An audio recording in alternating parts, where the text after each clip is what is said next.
Have you ever been betrayed by someone you trusted most? Someone who looked you in the eye and stabbed you in the back when you were at your most vulnerable?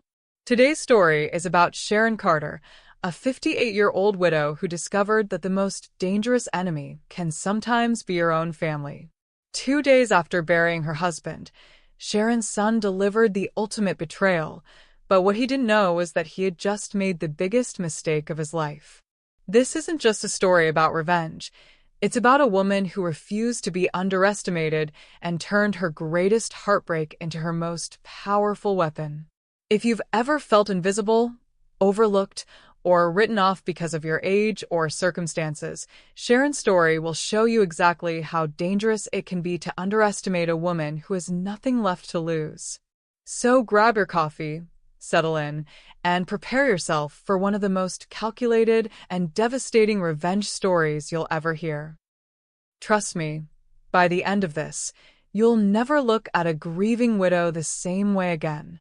The rain hadn't stopped since morning, as if the sky itself mourned my husband David's passing. I stood beside his mahogany casket, draped in black Chanel, watching the last mourners file past with their hollow condolences. At 58, I'd learned that grief comes in waves, but today, something else stirred beneath my widow's veil: anticipation. My son Marcus approached as the cemetery emptied, his expensive Italian shoes clicking against the wet stone. At 32, he carried himself with the arrogance that comes from inheriting wealth rather than earning it. His designer suit couldn't hide the weakness in his shoulders, the softness around his middle that spoke of too much comfort and too little character. "Mother," he said, his voice carrying none of the warmth a grieving son should have. "We need to talk about the business." I dabbed my eyes with a silk handkerchief, playing the fragile widow. "Marcus, darling, surely this can wait. Your father's barely in the ground." He shifted uncomfortably, glancing around to ensure we were alone among the headstones. "Actually, it can't wait. I've already handled it." The rain intensified, drumming against my umbrella like impatient fingers. Handled what? Marcus straightened his tie, a nervous habit he'd had since childhood. "Carter Industries. I sold it yesterday." The words hung in the air between us like smoke. For a moment, I felt nothing but the cold October rain seeping through my gloves.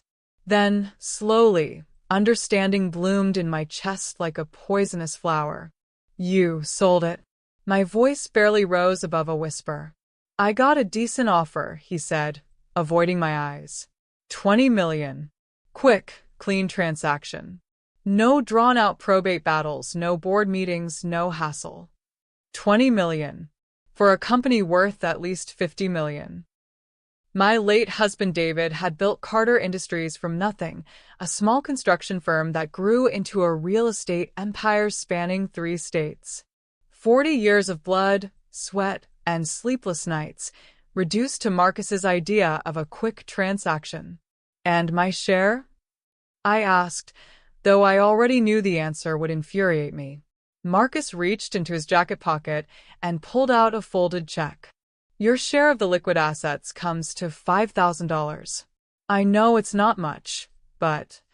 I stared at the check, rain droplets blurring the ink. $5,000.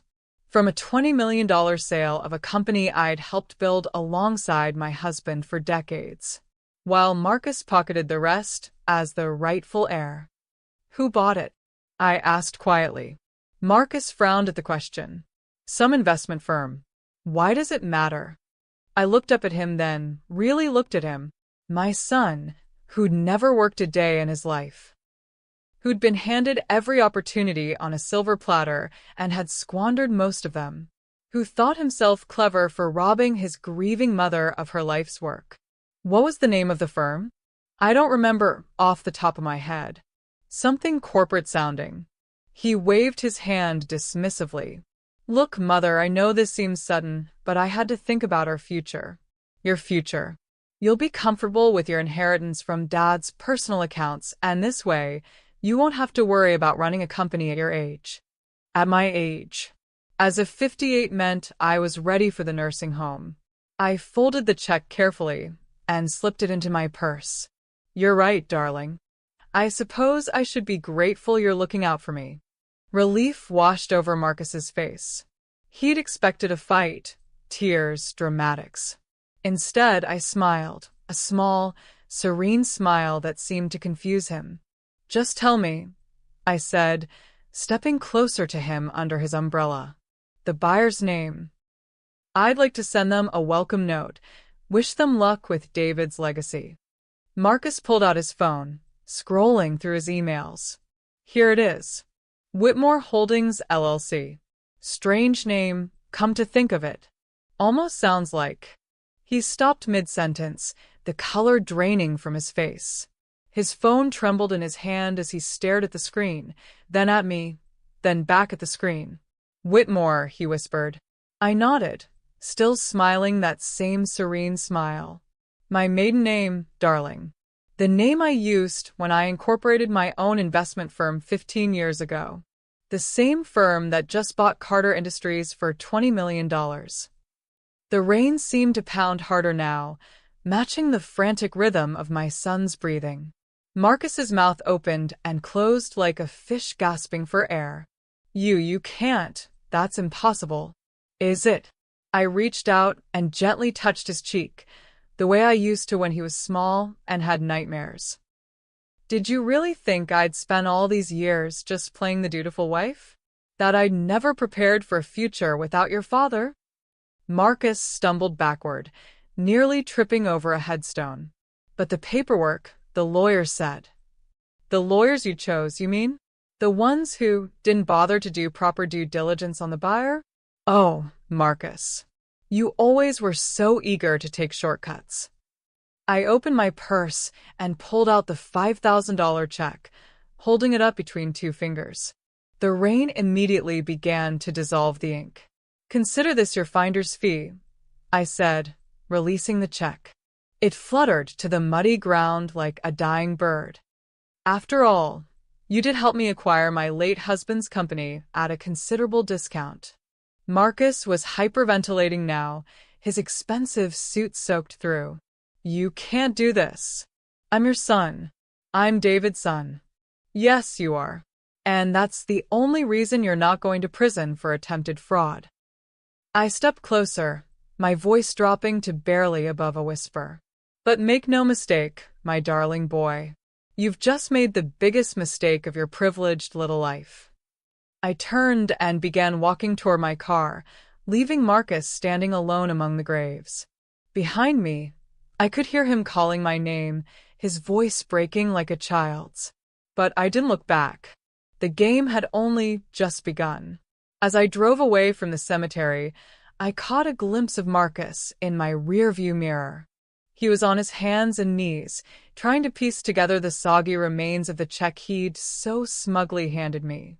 The sight should have filled me with satisfaction, but all I felt was a cold, patient hunger. $20 million. My son thought he'd cheated me out of my life's work for a quick payday. He had no idea that he'd just sold his birthright to the one person who had every intention of making him pay for his betrayal in ways he couldn't possibly imagine. The widow's game had begun, and Marcus had just made the opening move.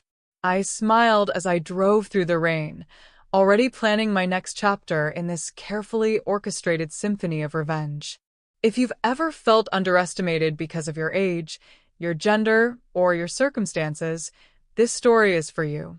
And if you've ever been told you're too old to start over, let me tell you, that's a lie. Your story isn't over, and you still have chapters left to write.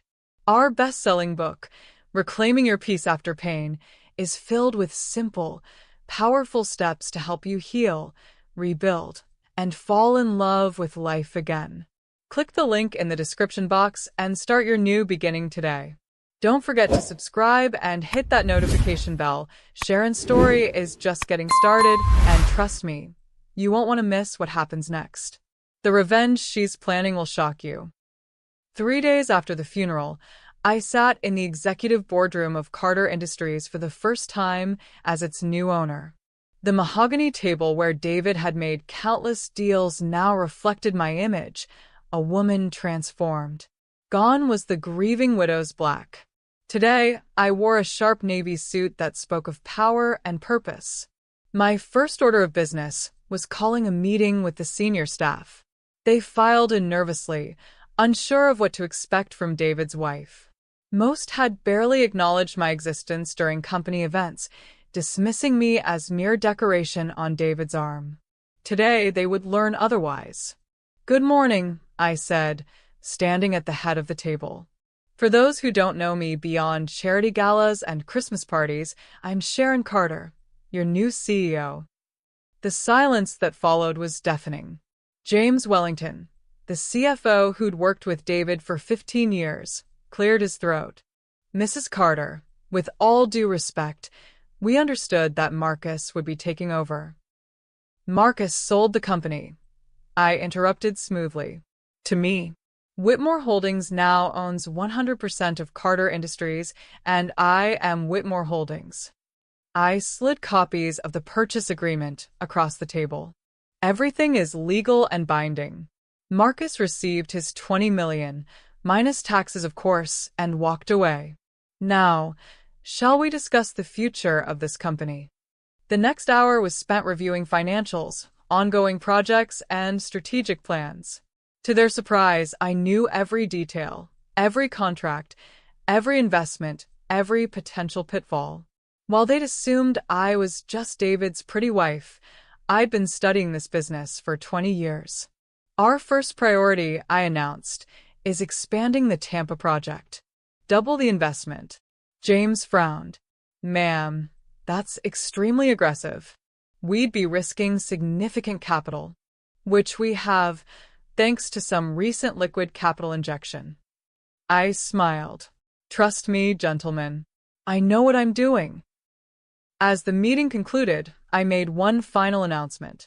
"Oh, and I'll need someone to handle our social media presence. We're going to be making some waves, and I want the whole city to know that Carter Industries is entering a new era of unprecedented growth." After they filed out, I sat alone in David's chair, my chair now, and allowed myself a moment of satisfaction. By lunch, word would spread through the city's business community. Sharon Carter, the underestimated widow, had just taken control of a major real estate empire. Meanwhile, I knew exactly what Marcus was doing.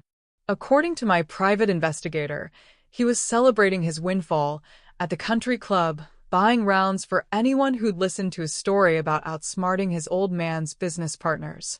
If only he knew that his celebration was part of my plan. That evening, I did something I'd never done before. I went shopping for myself. Not for clothes to please David or to blend into the background at his business dinners. I bought a wardrobe that reflected the woman I was becoming. Sharp blazers, elegant dresses that commanded attention, shoes that clicked with authority. My final stop was a jewelry store, where I purchased a stunning sapphire necklace, the kind of piece David never would have approved of as too flashy. But David was gone, and Sharon Carter was just beginning. I returned home to find 17 missed calls from Marcus. His voicemail messages progressed from confusion to panic to rage. The final one, left just an hour earlier, was barely coherent. "Mom, you have to call me back. Something's wrong. The lawyers won't return my calls, and there's something about the sale. Please just call me." I poured myself a glass of David's best wine, my wine now, and deleted the messages without responding. Instead, I called my interior decorator. "Hello, Susan. It's Sharon Carter. I'm ready for that complete home renovation we discussed." "Yes, everything. I want every trace of the old house gone by Christmas." As I hung up, I caught my reflection in the hallway mirror. The grieving widow was gone, replaced by someone I barely recognized but was eager to meet. The woman staring back at me had sharp eyes, perfect posture, and a smile that held secrets. Marcus thought he'd won a fortune by betraying his mother. He had no idea that his betrayal had just set in motion a carefully orchestrated plan that would strip away everything he thought he'd gained, one piece at a time. The puppet master was in position, and all the strings were in my hands. Tomorrow I would begin pulling them. 2 weeks into November, Carter Industries made its first major headlines under my leadership. The Tampa project had not only doubled in scope, but had attracted national investors. The business journals couldn't stop praising the visionary new leadership that had transformed a stagnant family business into a dynamic growth enterprise. I made sure Marcus saw every article. My private investigator, a discreet woman named Patricia, whom I'd hired through my law firm, provided daily reports on Marcus's activities. His initial euphoria was beginning to fade as reality set in. $20 million, while substantial, wasn't the endless fortune he'd imagined when split between taxes, debts, and his extravagant lifestyle. He's been buying expensive watches, Patricia reported during our weekly meeting at a downtown cafe. A Rolex last week, a Patek Philippe yesterday. Classic signs of someone trying to display wealth they're not sure they have. I stirred my coffee thoughtfully. And his living situation? Still in that penthouse apartment, but I've heard whispers he's behind on the rent. Apparently, he assumed the trust fund from his father would continue indefinitely. He didn't realize that most of David's assets were tied up in the business he'd just sold. Perfect. Marcus had sold the golden goose and was now wondering why there were no more golden eggs. That afternoon, I implemented phase 2 of my plan. I called Marcus for the first time since the cemetery. "Darling," I said when he answered, my voice warm with maternal affection. "I've been thinking about you so much. How are you adjusting?" The relief in his voice was palpable. "Mom." "Thank God. I've been trying to reach you for weeks.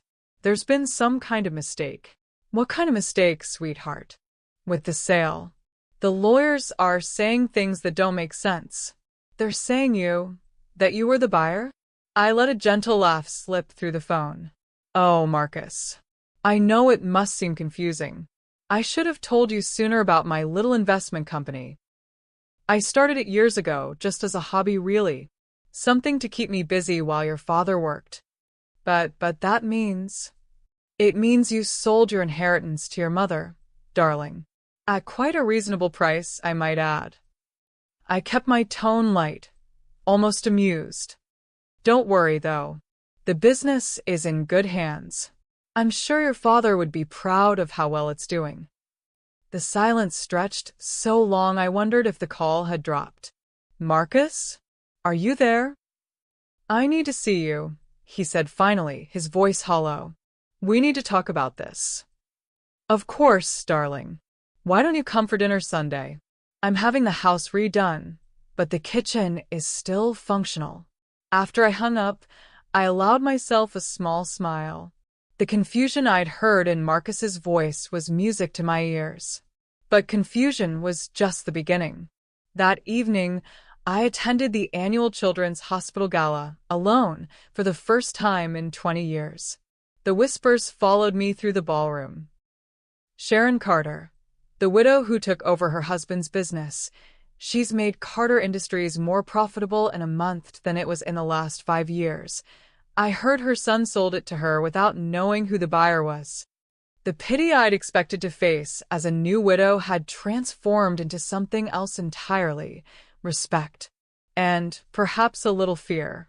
Judge Patricia Henley, an old acquaintance from the country club, approached me during cocktails. "Sharon, dear, you look absolutely radiant. That's quite a transformation from David's funeral." "Thank you, Patricia. I'm discovering that grief can be surprisingly liberating." She raised an eyebrow at my choice of words. "And how is Marcus handling everything? I heard he came into quite a bit of money recently." "Marcus is adjusting," I said carefully, "learning to manage his new circumstances."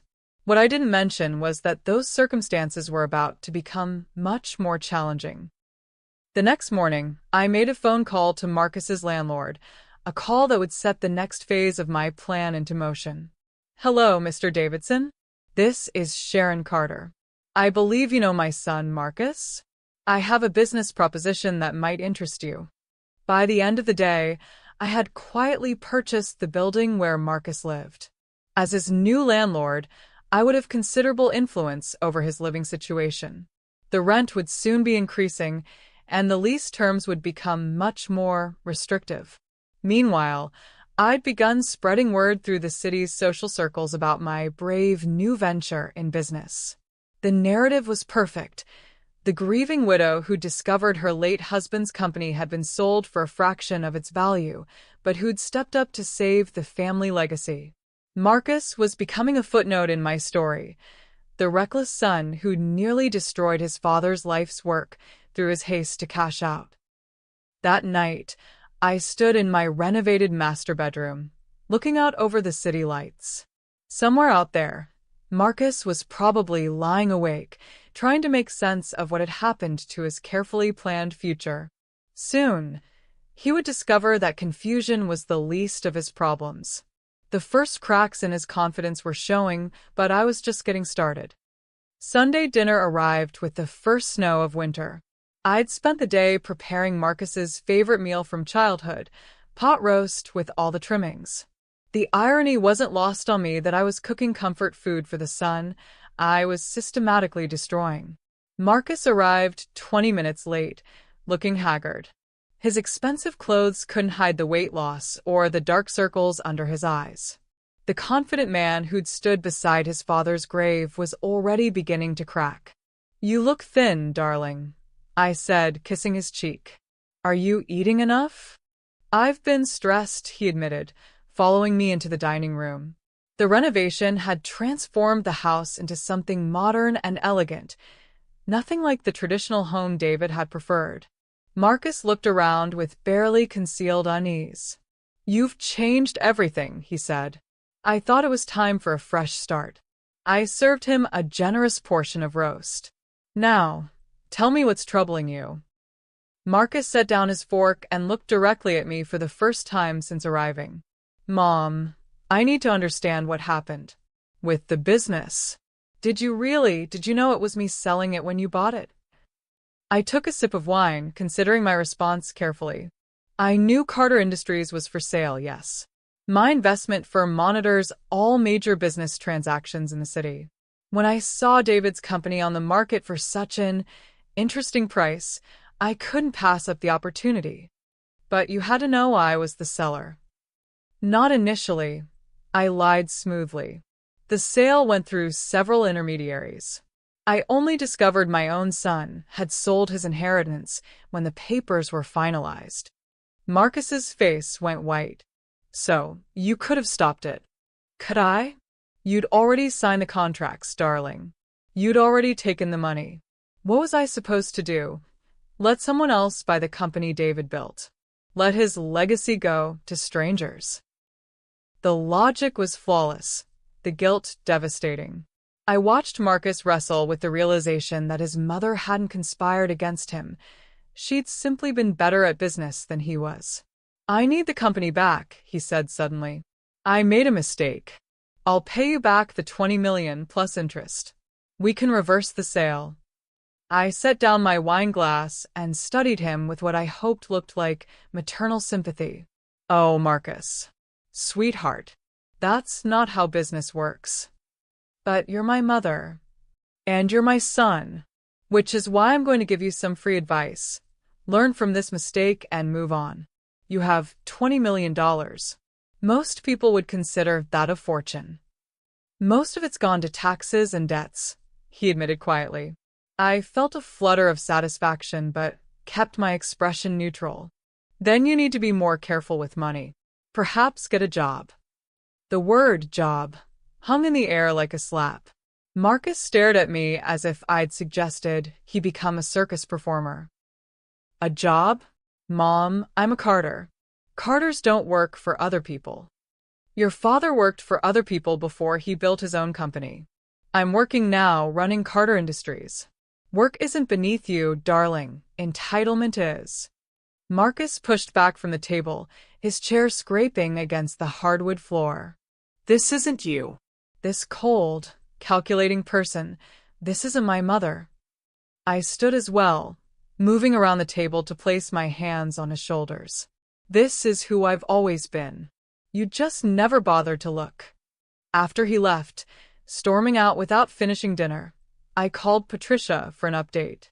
The rent increase notice was delivered this morning, she reported. Triple the current amount due next month. And I have an interesting development. Marcus tried to apply for a loan using Carter Industries as collateral. I laughed. How did that go? About as well as you'd expect. He doesn't understand that he no longer has any stake in the company. Perfect. What about the other arrangements? Everything's in place. The country club membership will lapse due to administrative issues with payment processing. His credit cards will start getting declined due to security concerns that require additional verification. Nothing illegal, nothing traceable to you, just a series of inconvenient coincidences that will make his life increasingly difficult. That week, Carter Industries announced its expansion into commercial development, a move that made headlines in the business section. The article included a photo of me at my desk, looking confident and successful. The caption read, "Sharon Carter has transformed her late husband's company into a growth powerhouse, proving that sometimes the best business leaders emerge from unexpected places." Marcus called that evening, drunk and rambling about public humiliation and family loyalty. I let the call go to voicemail. The next day, I attended a Chamber of Commerce luncheon where I was introduced as one of the city's rising business stars. The applause was genuine, the networking opportunities endless. 3 separate investors approached me about potential partnerships. Meanwhile, according to Patricia's surveillance, Marcus had been turned away from his usual table at his favorite restaurant due to credit issues and had been asked to leave the country club after a heated argument about his membership status. That evening, I treated myself to a massage and facial at the city's most exclusive spa. As I relaxed in the steam room, I reflected on how dramatically my life had changed. 6 weeks ago, I'd been planning a future as a wealthy widow, comfortable but unremarkable. Now, I was a force to be reckoned with, a woman who commanded respect, who made decisions that affected hundreds of employees and millions of dollars. And it had all started with my son's betrayal. Marcus had thought he was stealing my future. Instead, he'd given me the keys to a life I never knew I wanted. The transformation was intoxicating, and I was only getting started. December brought the first real snow and Marcus's first real panic. Patricia's surveillance reports painted a picture of a man coming apart at the seams. The penthouse apartment was gone. He'd moved to a modest 2-bedroom rental across town. His expensive car had been repossessed. The designer clothes were replaced with off-the-rack suits that hung loose on his shrinking frame. But the physical changes were nothing compared to the psychological ones. He's been calling old friends, trying to borrow money, Patricia reported over coffee. Most of them won't take his calls anymore. The ones who do are politely declining to help. And his attempts to rejoin the business community. Laughable. He tried to schedule a meeting with the Richardson Group about a potential investment opportunity. They asked for his company credentials and financial backing. When he couldn't provide either, they realized who he was, the Carter heir who sold his inheritance for a quick payout. I stirred honey into my tea, savoring every detail.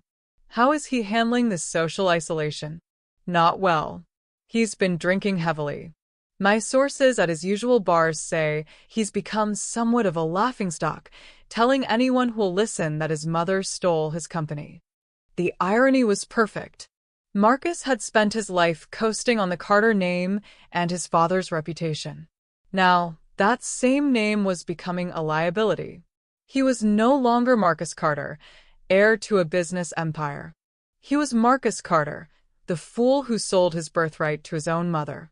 That afternoon, I made a decision that would push Marcus closer to the edge. I called his new landlord. Mr. Peterson? This is Sharon Carter from Carter Industries.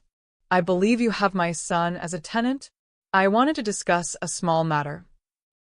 20 minutes later, Marcus would be receiving an eviction notice. Not for non-payment.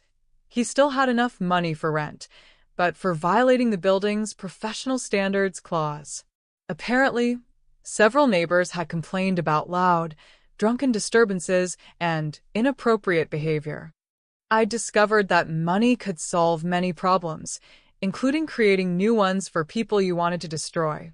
That evening, Marcus appeared at my door unannounced. I opened it to find him standing in the snow, his coat wrinkled, his hair unkempt. The polished, arrogant man from the funeral was gone. In his place stood someone who looked desperate and dangerous. "We need to talk," he said, pushing past me into the foyer. I closed the door calmly and followed him into the living room. "You look terrible, darling. Are you sleeping?" "Don't," he snapped, spinning to face me. "Don't act like the concerned mother. Not after what you've done to me." I settled into David's old chair. "My chair now," and gestured for him to sit. He remained standing, pacing like a caged animal. "What exactly have I done to you?" "You know what you've done. The eviction notice, the credit problems, the way everyone in this city suddenly treats me like a pariah. This is all you, isn't it?" I kept my expression neutral, even as satisfaction bloomed in my chest. "Marcus, you're being paranoid. You sold a valuable company for far less than it was worth. People in business circles are going to talk." "It's not just talk." He stopped pacing and stared at me with wild eyes. "It's like the whole world has turned against me. Like there's some conspiracy." "Perhaps," I said gently, "this is what consequences look like." The word hit him like a physical blow. He stumbled backward, gripping the mantelpiece for support. "Consequences for what?" "For betraying your family. For selling your father's life work without a second thought. For trying to cheat your mother out of her rightful share." I stood and moved closer to him. "Did you really think there wouldn't be consequences?" Marcus's breathing became shallow, panicked. "You're my mother. You're supposed to love me unconditionally." "I do love you," I said, reaching out to touch his face. He flinched away from my hand. "But love doesn't mean protecting you from the results of your choices." "Please," he whispered, and for a moment he sounded like the little boy who used to have nightmares. "Please, just tell me what I need to do to fix this. I'll do anything." I studied his face, the desperation, the fear, the dawning realization that he was completely out of his depth. This was the moment I'd been working toward, when Marcus would understand that he was no longer in control of his life. "There's nothing to fix, darling. This is your life now. You made your choice at your father's funeral. Now you get to live with it." He left that night without another word, walking out into the snow like a broken ghost. I poured myself a glass of wine and stood at the window, watching his figure disappear into the darkness. Phase 3 was complete. Marcus was isolated, desperate, and beginning to crack under the pressure of his new reality. But I wasn't finished with him yet. Isolation was just the foundation. True psychological warfare required much more creativity. It was time to make Marcus question not just his circumstances, but his sanity itself. Christmas came and went without any contact from Marcus. I spent the holiday in Aspen, skiing and networking with potential investors. The photos I posted on social media showed a confident, successful woman embracing her new life. I made sure Marcus would see them. Meanwhile, Patricia's surveillance revealed that my son had spent Christmas alone in his small apartment, ordering Chinese takeout and drinking cheap wine. The contrast was deliberate and devastating.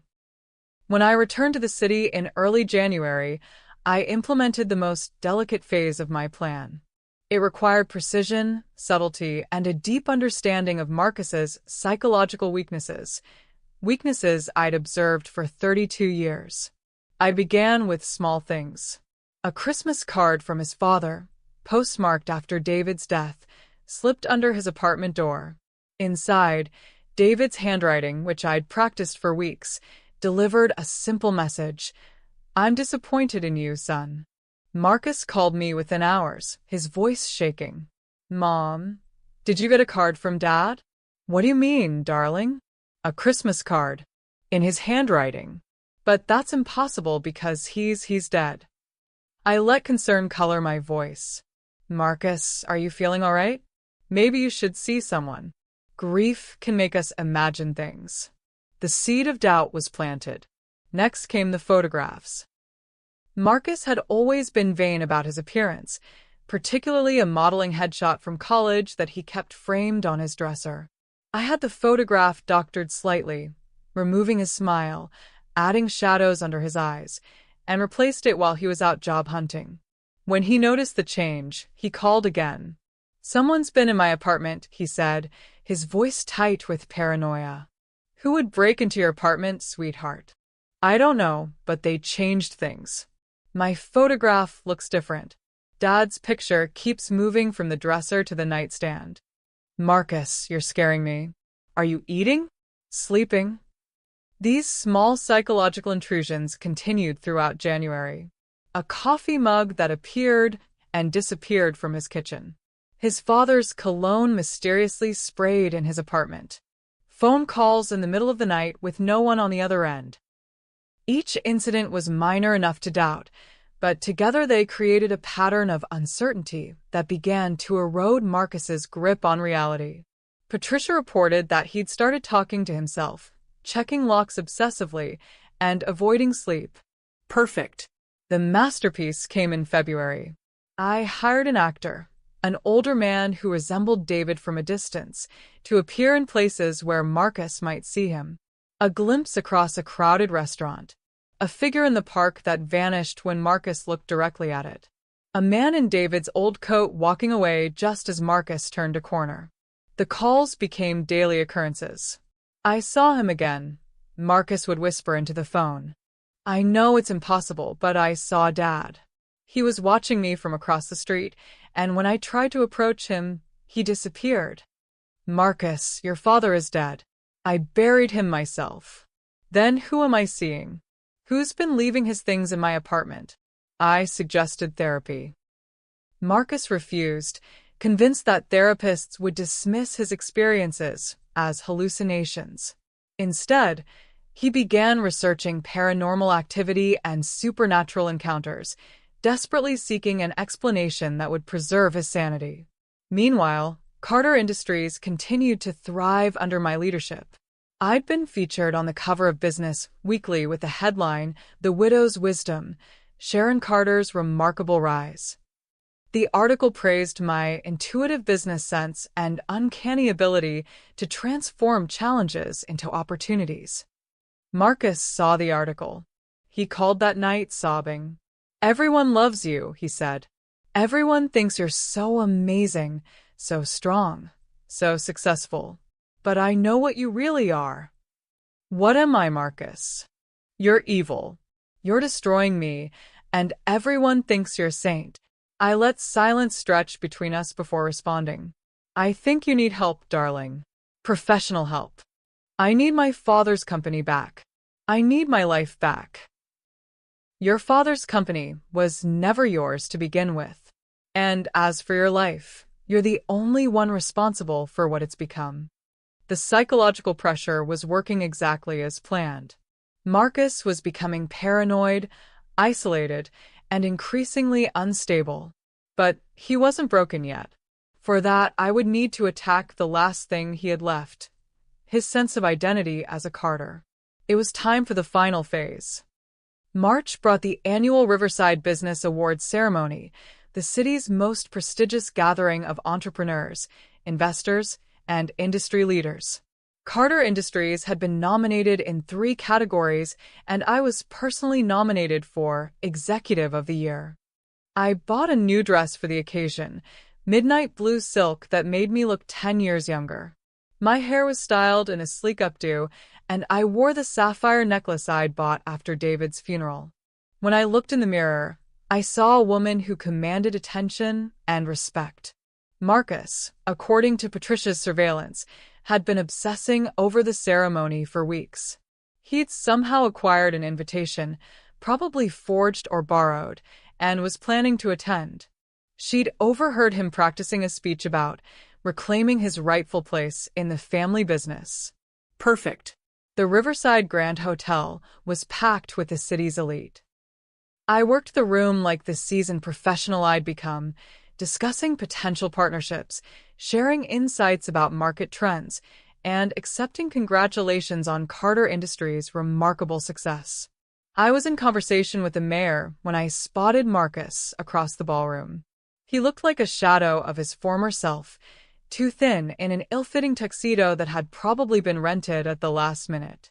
His eyes darted around the room wildly, and he was muttering to himself.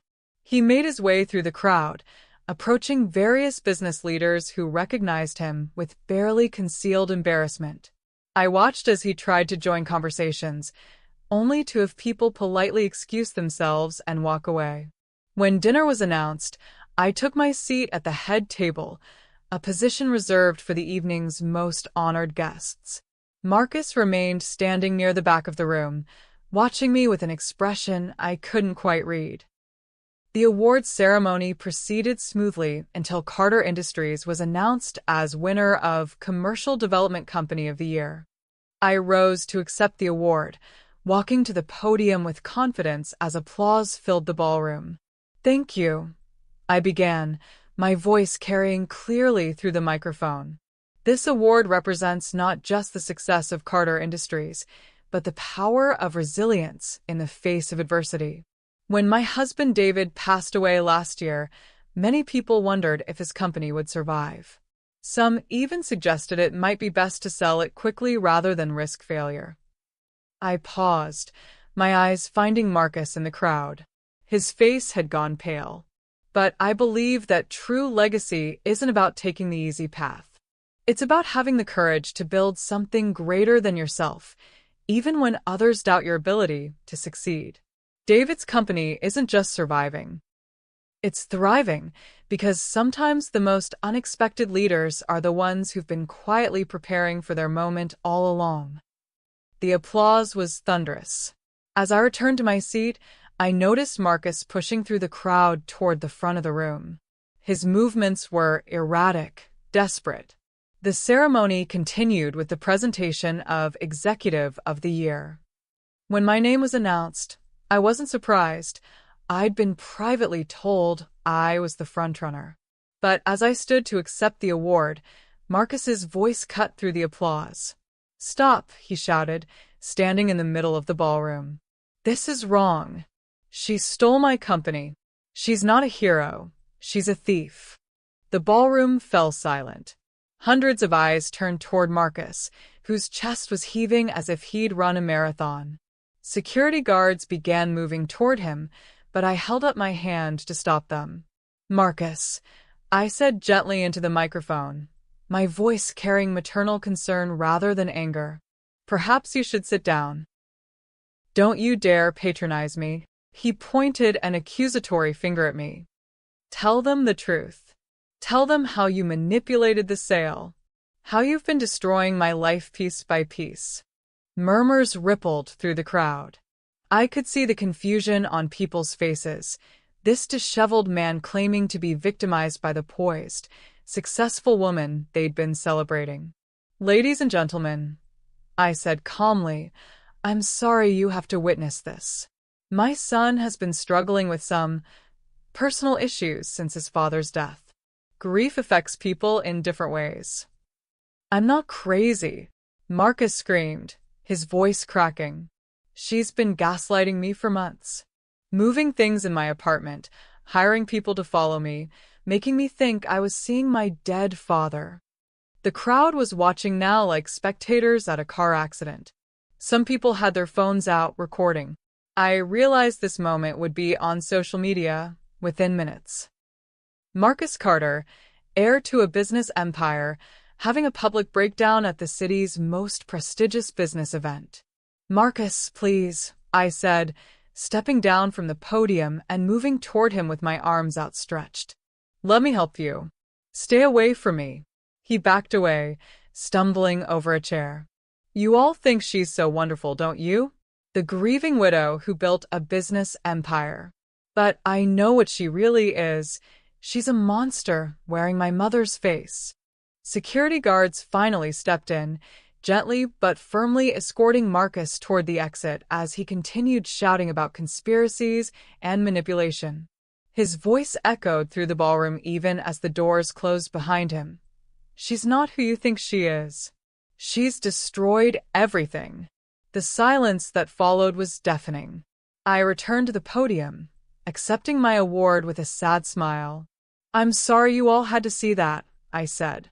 "My son is unwell. He's been struggling to accept his father's death and his own role in some unfortunate business decisions. I ask for your prayers and your discretion as our family deals with this difficult situation." The sympathy was immediate and overwhelming.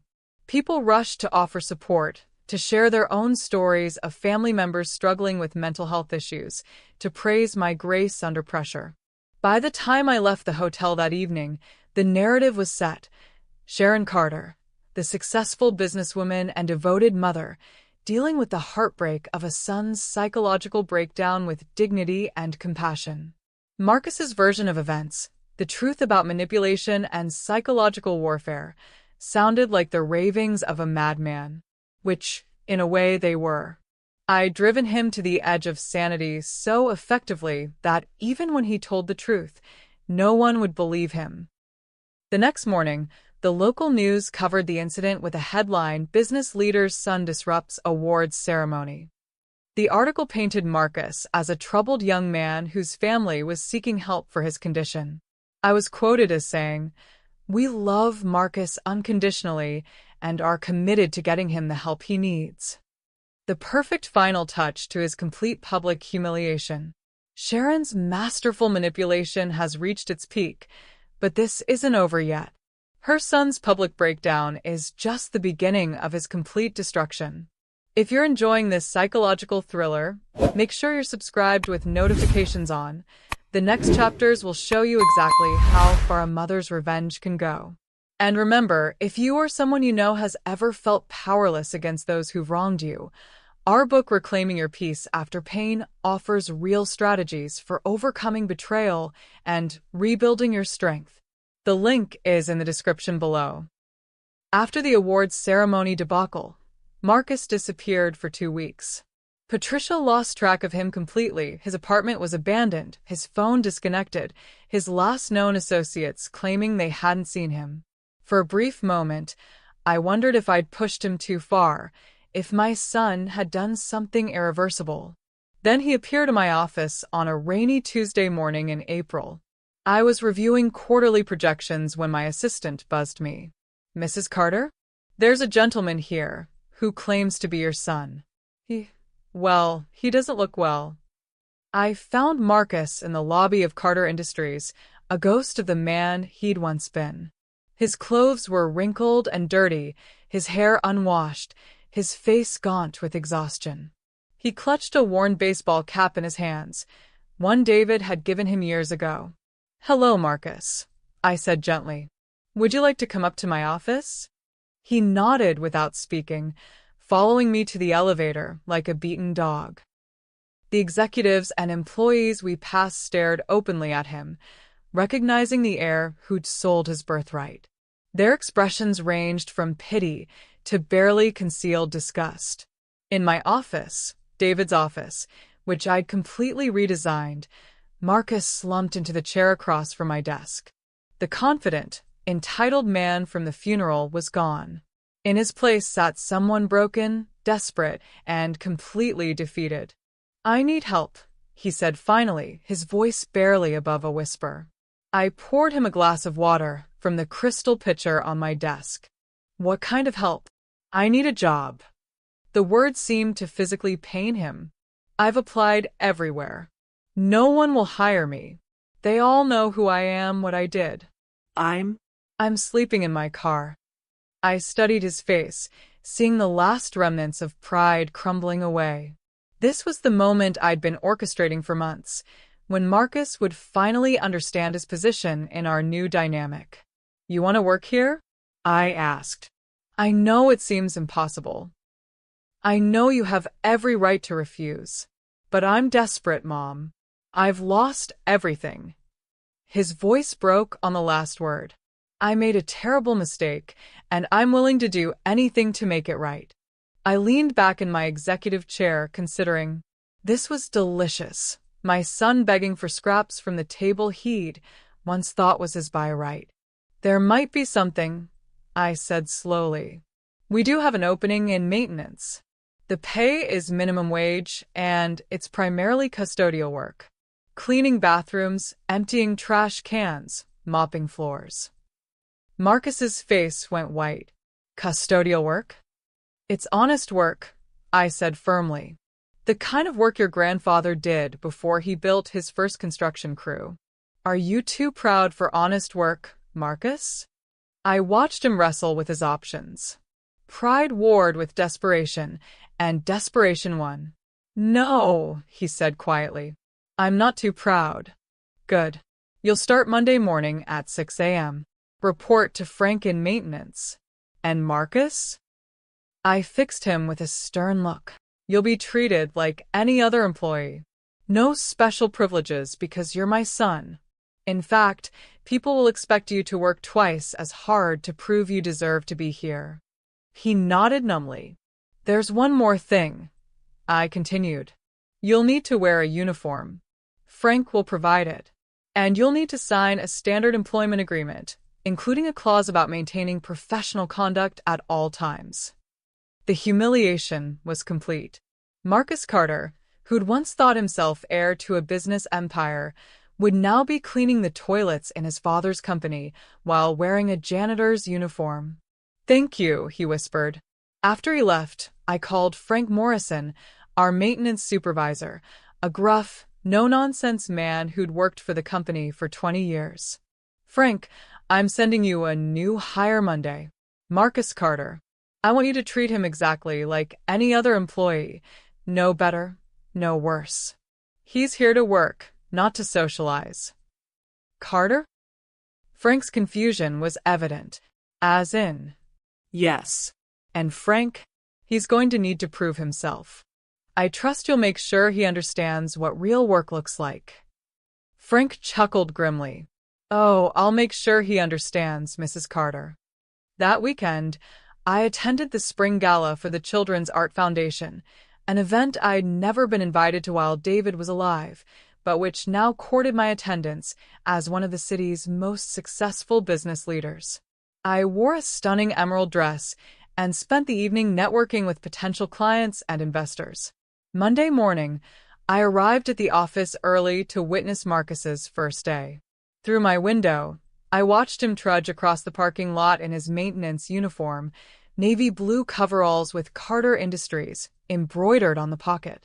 The irony was perfect. Throughout the day, I received reports from various employees about Marcus's performance. He cleaned bathrooms without complaint, emptied trash cans methodically, and mopped floors in silence.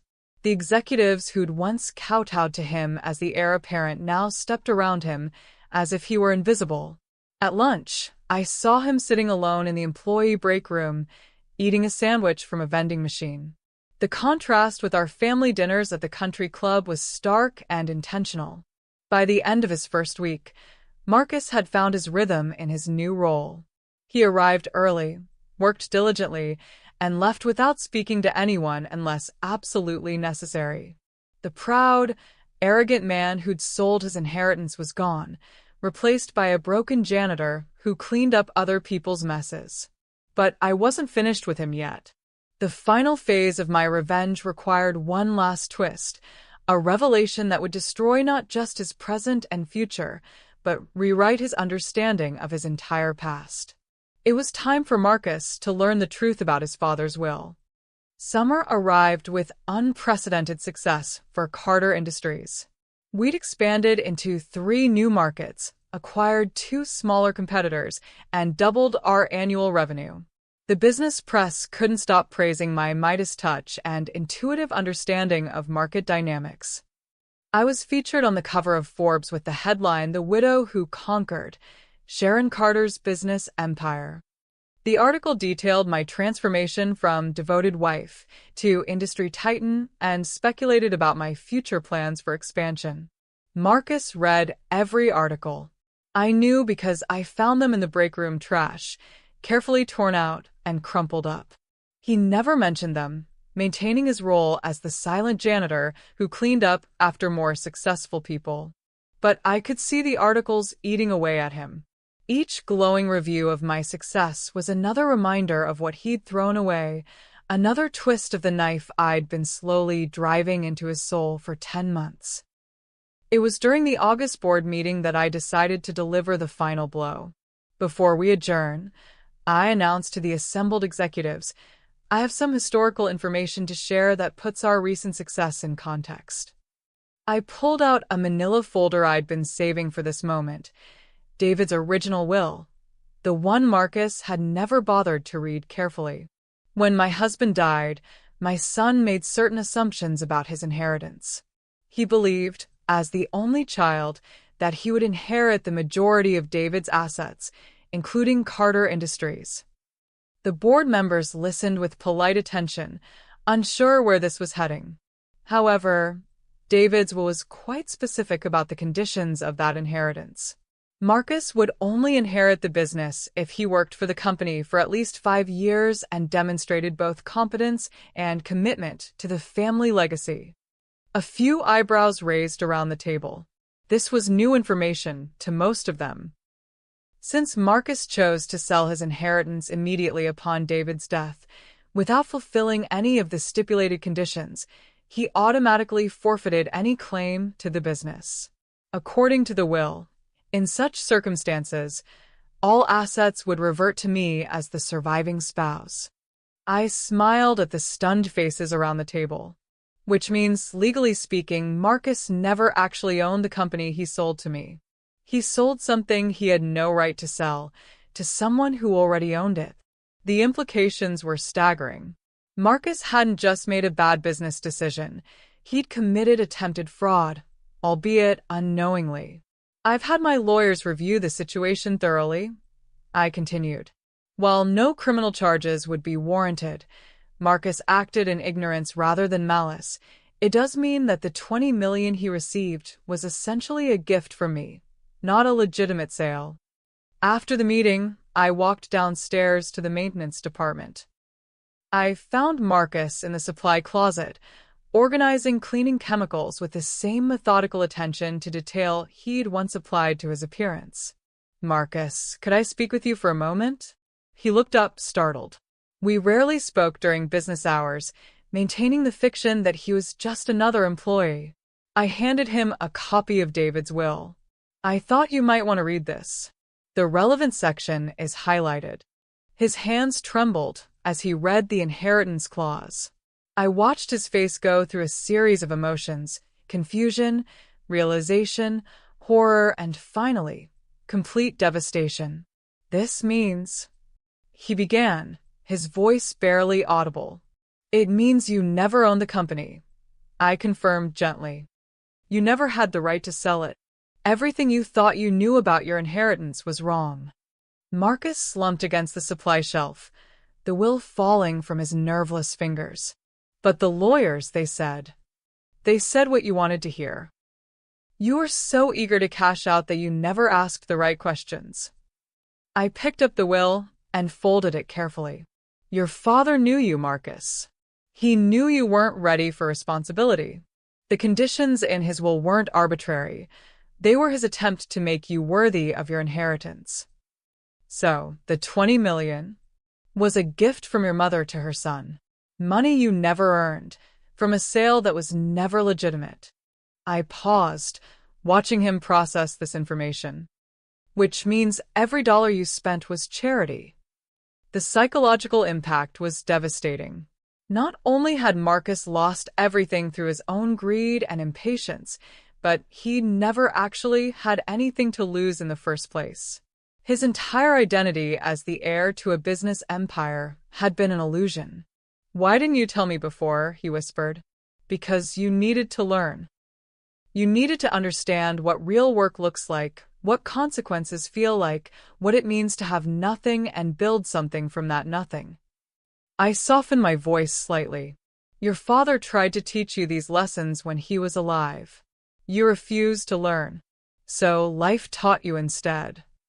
I turned to leave, then paused at the supply closet door. "Oh, and Marcus? Your performance as a janitor has been exemplary. Frank tells me you're one of his most reliable workers. Perhaps you're finally learning what your father tried to teach you about the dignity of honest work." That evening, I attended a charity auction where I successfully bid on a vacation package to Tuscany. The photographer from the society page captured me smiling as I held up my winning paddle, the picture of a successful woman enjoying the fruits of her labor. Meanwhile, according to security footage, Marcus spent his evening shift methodically cleaning the executive bathrooms, including the one adjoining my office. The symbolism was perfect. The son who tried to steal his mother's future now literally cleaning up her messes. But there was one final twist to my revenge, one last revelation that would cement Marcus's destruction while ensuring my own legacy. It was time to show him exactly how deep my planning had gone, and how completely he'd been outmaneuvered from the very beginning. October brought the first anniversary of David's death and the perfect moment for the final act of my revenge. I'd planned this moment for exactly 1 year, orchestrating every detail with the precision of a master chess player moving pieces into position for checkmate. I called Marcus into my office on a Friday afternoon, ostensibly to discuss his work performance. He'd been with the company as a janitor for 6 months, and by all accounts, he performed his duties adequately. The once proud heir had accepted his role with the resignation of a broken man. "Sit down, Marcus," I said, gesturing to the chair across from my desk. "We need to talk." He sat carefully, still wearing his maintenance uniform. The past year had aged him dramatically. His hair was graying at the temples. His face was lined with stress and exhaustion. At 32, he looked older than his father had at 50. "I wanted to discuss your future with the company," I began. "You've been a model employee in maintenance for the past 6 months, and I think it's time to consider whether there might be other opportunities for you here." A flicker of hope crossed his face, the first genuine emotion I'd seen from him in months. "However," I continued, "before we discuss your future, I think you deserve to know the complete truth about your past." I opened my desk drawer and pulled out a thick manila folder, one I'd been saving for this exact moment. "Do you remember, Marcus, how surprised you were that a company called Whitmore Holdings was able to move so quickly to purchase Carter Industries? How we seemed to have financing in place immediately?" He nodded warily. "Did you ever wonder how I'd managed to build an investment firm substantial enough to afford a $20 million acquisition?" I smiled. After all, I was just David's wife. I'd never worked outside the home. Where would I get that kind of capital? I could see him trying to work through the logic, his brow furrowed in concentration. "The truth is, Marcus, I've been planning for this possibility for 15 years.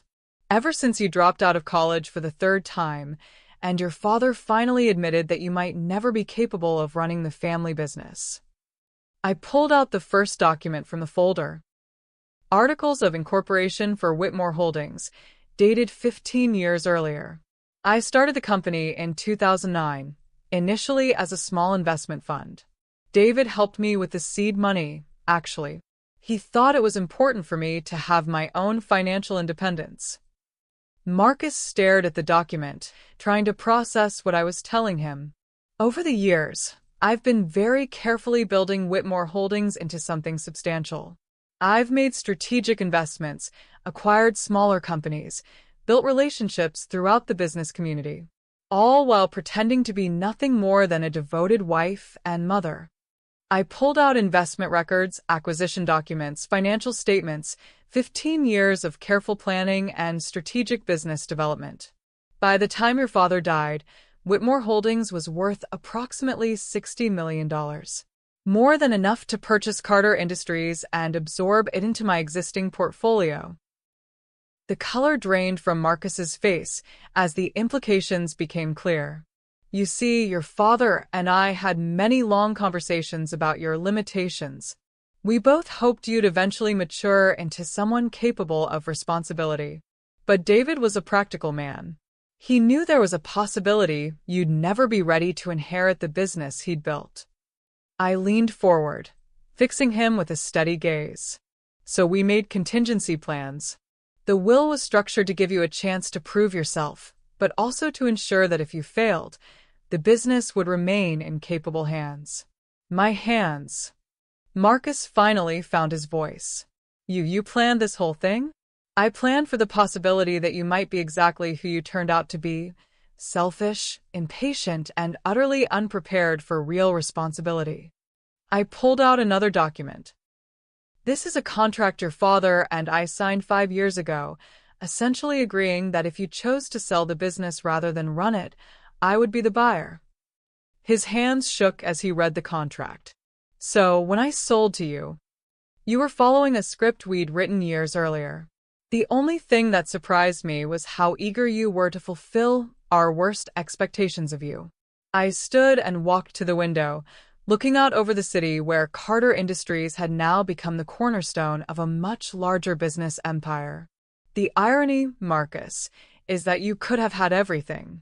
If you'd simply honored your father's wishes, worked for the company, learned the business, demonstrated even basic competence, you would have inherited one of the most successful enterprises in the city. I turned back to face him. Instead, you chose the easy path. And in doing so, you handed me the keys to an empire I'd been quietly building for 15 years.